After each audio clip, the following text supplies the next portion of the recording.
Total hampir 12 juta. Gua termasuk konseptor motor yang nggak suka dengan spakbor yang panjang-panjang. Chopper-chopper gua rata-rata spakbornya minimalis ya. Half spakbor bahkan kurang dari half spakbor. Lebih pendek lagi dari half harusnya. Balik lagi di Sokin bareng gua Chris Panji. Oke, seperti janji gua di video sebelumnya, gua mau nge-spill budget dari rebuild mainan baru gue ini. Simak dan pantengin sampai habis. Kita let's go. SR ini gue bangun dengan tujuan ya selain gue udah mulai pegel ya chopperan. Enggak juga sih. Chopper as always, anjay. Gue nggak terlalu into sama jenis atau model motor custom seperti ini. Ya, ini sih bukan scrambler pertama gue lah ya. Sebelumnya gue punya scrambler tracker bisa disebut. Itu XS 6,5 gue yang sebelumnya. Sebelum ada Bulldog Harley. Sebelumnya Bulldog XS 6,5. Tampilannya kurang lebih sama kayak ini.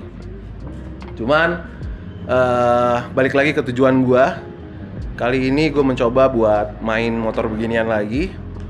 Itu karena gue pengen coba untuk mengeksplorasi. Coba untuk mengeksplorisasi ya ke medan-medan yang bukan ke medan ya, kejauhan. Maksudnya ke medan-medan yang becek gitu, nggak takut nyiprat. Selain itu juga tujuan gue bikin motor ini adalah biar gue bisa riding di semua musim. Musim panas, musim hujan. Karena akhir-akhir ini intensitas hujan itu lagi sering banget. Jadi gua jadi jarang riding. Terus gua kepikiran motor yang bisa dipakai di segala musim gitu ya. Musim salju kayaknya bisa. Si ada tuh musim salju. Nah jadi gitu ya. Jadi tujuan gua lebih ke kalau lagi musim hujan gua bisa riding tanpa harus takut nyiprat ke muka sih. Kalau di belakang terus terang masih nyiprat. Ini dia mainan baru gua yang namanya masih abu-abu. Tapi kita sebut aja Yankuro. Kemarin ada beberapa yang komentar soal warna dari spakbor depan dan belakang. Oke. Gua punya alasan kenapa gua memilih spakbor dengan bahan aluminium. Karena gua memang mengejar warna bahan aluminiumnya. Warna asli dari aluminiumnya. Ini ya. Terus ada yang ngasih input buat di chrome. Ini kan gue sengaja ya memilih bahan aluminium karena tujuan gue pengen mengekspos warna aluminiumnya. Kalau gue chrome lagi, apa fungsinya gue memilih bahan aluminium ini gitu. Mendingan gue pakai plat biasa aja, jauh lebih murah. Pakai bahan aluminium ini mahal loh, lumayan mahal at least buat gua mahal. Motor ini gua konsep sangat-sangat sederhana, minimalis. Gua memang nggak mau terlalu banyak warna yang mencolok atau bling-bling lah istilahnya. Gua nge-build motor ini bukan buat ajang adu ganteng, bukan buat kinclong-kinclongan gitu ya. Karena menurut gua kalau spakbor depan dan belakang di chrome lagi itu terlalu berkilau, terlalu menyala. Bagus sih bagus. Cuman balik lagi ke tujuan gue nge-build motor ini. Tujuan gue nge-build motor ini buat becek-becekan, hujan-hujanan. Bisa jadi kedepannya gue akan lebih banyak pakai motor ini ke medan-medan yang sulit gitu. Kalau di chrome kan sebenarnya nggak masalah. Nah itu dia. Penjelasan sederhananya, kalau di chrome maintenance-nya lebih agak repot gitu.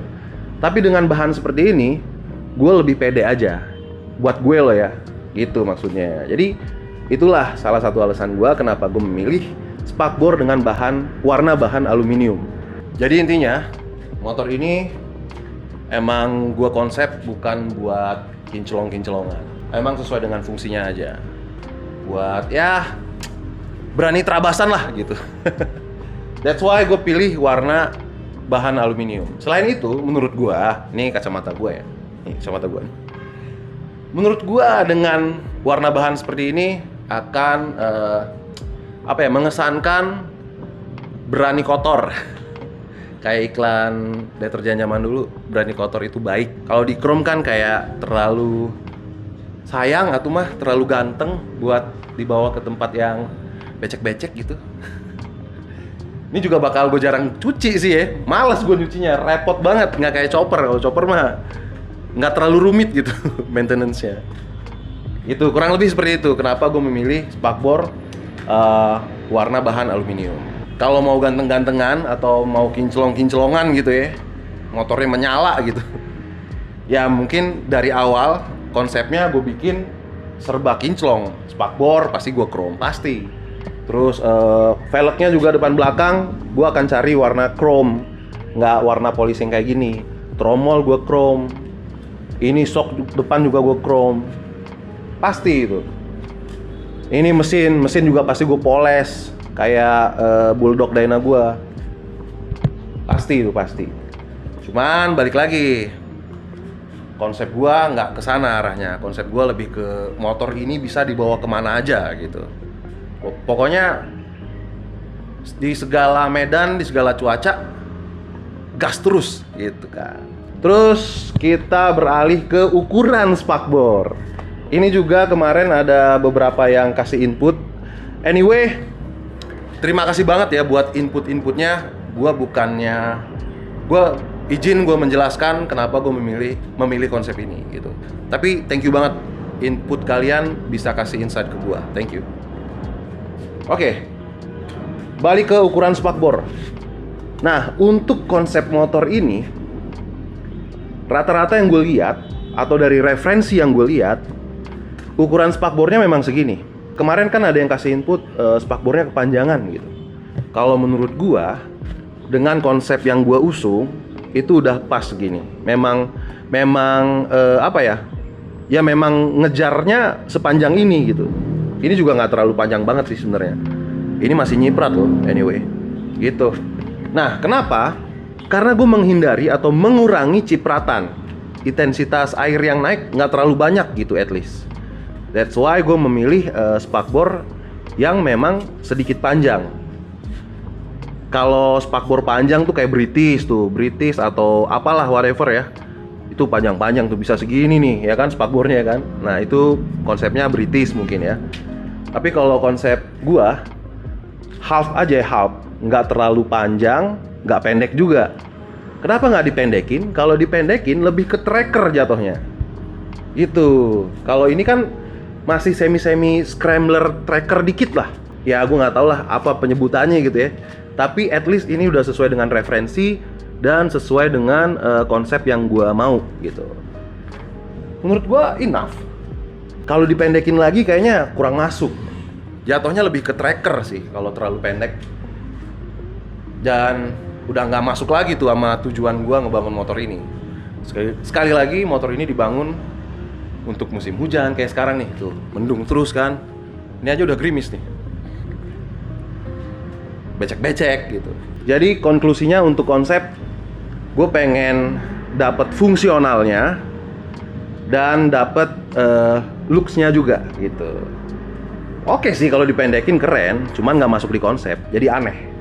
Kalau mau, mendingan dibikin tracker sekalian. Kalau dibikin tracker, masuk tuh. Bahkan nih, gua termasuk konseptor motor yang nggak suka dengan spakbor yang panjang-panjang. Contohnya chopper gua deh. Chopper gua rata-rata spakbornya minimalis ya. Half spakbor bahkan kurang dari half spakbor. Lebih pendek lagi dari half harusnya. Kayak Miyabi SR, Bulldog gua, mau yang sposter pertama, sposter kedua, Bulldog yang Dyna, atau yang lagi dibangun sekarang, lagi on progress. Itu spakbornya semua pakai spakbor yang separuh gitu. Dan depannya udah pasti nggak pakai spakbor. Nah itu, gua termasuk konseptor atau modifikator yang kurang suka pakai spakbor panjang-panjang. Tapi untuk spakbor motor ini, gue memilih spakbor yang sedikit panjang, nggak terlalu panjang banget. Karena itu tadi, konsepnya dan fungsionalnya. Atau mungkin gini, atau mungkin konsep motor gue ini masih belum terlalu familiar kali ya. Terus ini memang belum selesai ya. Ini udah pernah gue jelasin kenapa bracketnya hitam. harusnya silver, tapi belum sempet nih gue cat silver. Kemarin miskomunikasi sama bengkel yang nge-build. Gue pengennya nih catnya silver harusnya. Terus ini juga nih sok depan, tabung soknya ini juga belum beres ya. Harusnya ini gue poles. Anyway, gue lebih suka warna poles sih ketimbang chrome. Karena warna poles lebih mencerminkan natskal, anjay, natskal. Gitu kurang lebih. Untuk warna kenapa memilih hitam lagi ya? Jujur li, gue belum berani main warna sih. Tapi rencana nanti gue mau ganti warnanya jadi warna merah nih. Merah marun gitu kali ya, warna tankinya. Bolehlah dicoba sekali-sekali. Begitu guys, kurang lebih untuk pemilihan part ya. Yang lain-lain ya kayak gini-gini nih, handle nih memang masih belum ya, belum selesai. Pokoknya motor ini belum final. Tapi udah gue review biar ada konten aja. Jadi semua yang menempel di motor ini udah gue pikirin matang-matang. Nah, sekarang masuk ke pembahasan yang ditunggu-tunggu, budget. Wadadidiau sih. Jujur, gue kan belum pernah nge-rebuild bener-bener full build gitu. Bukan, ini bukan full build anyway. Ini rangka sama swing arm masih bawaan pabrikan, masih bawaan SR400. Masih ori rangkanya. Totalnya nih berapa ya kemarin ya? 4,1 ditambah 7,885. Total hampir 12 juta. 11.985.000. Ya, sama bensin 12 juta lah ya. Ya. Kurang lebih habis segitu. 12 jutaan. Hampir 12 juta. Jadi untuk pertama kalinya nih gue nge-spill budget. Ekspektasi gue di awal, ini paling habis 5 jutaan gitu gue pikir. Oh ternyata spakbor sama beberapa bracket-bracket itu aja udah nyampe hampir 5 juta ya, 4.100.000. Goks. Terus gue berekspektasi lagi, paling 7 juta deh. Ternyata pas final hampir 12 juta. Ya gue sih nggak begitu paham ya untuk nge-build motor jenis ini. Mungkin kalau chopper gue masih bisa perkirakan untuk budgetnya. Untuk chopper ya, karena udah beberapa kali ngebangun chopper, jadi gue sedikit banyaknya apal gitu. Harga-harga part customnya berapa, jasanya berapa, ngecatnya berapa gitu, udah ada bayangan. Ya at least meleset dikit-dikit lah kalau ngebangun chopper. Ekspektasi gue hampir sesuai biasanya. Cuman kalau untuk nge-custom motor begini terus terang gue belum terlalu paham banyak gitu ya. Ini pengalaman pertama, bukan nge-build tapi istilahnya nge-rebuild lah, atau meng-custom atau nyebokin motor ini gitu. Mungkin beda bengkel, beda harga, gue nggak tahu juga ya.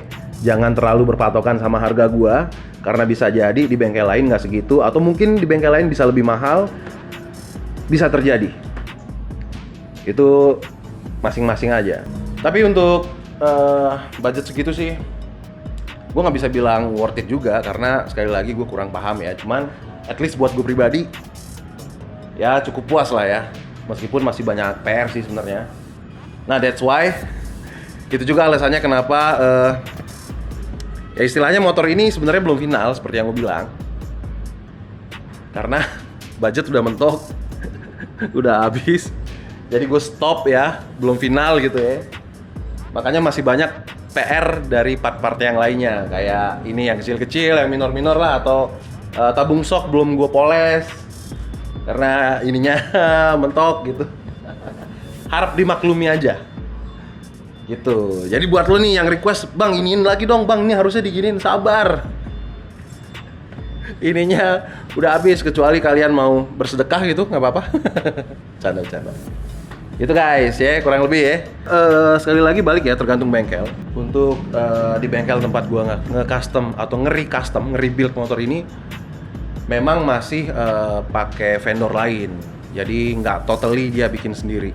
Selanjutnya tinggal nunggu chopper gue doang nih, si Miyabi V-Twin. Sedikit lagi harusnya beres ya, karena udah ini sih harusnya udah timelinenya sih bulan ini ya harusnya. Tapi nggak tahu ya namanya nge-custom motor. Mungkin akan sedikit meleset dari timeline. Tujuan gua bikin video ini buat teman-teman yang mungkin baru mulai terjun ke dunia motor custom, terutama pengen nge-custom motor seperti ini. At least kalian ada bayangan ya atau referensi, bisa punya ancang-ancang kira-kira ngabisin budget berapa gitu ya buat ngebangun atau nge-custom motor seperti ini. Tapi sekali lagi itu tergantung bengkel aja ya.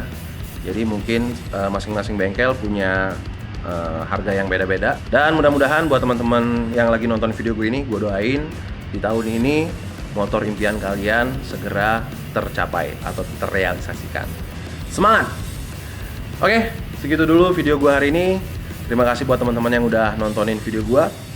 Dan bantu channel ini berkembang dengan cara share, like, komen, dan jangan lupa subscribe. Gue Chris Panji, see you di next video.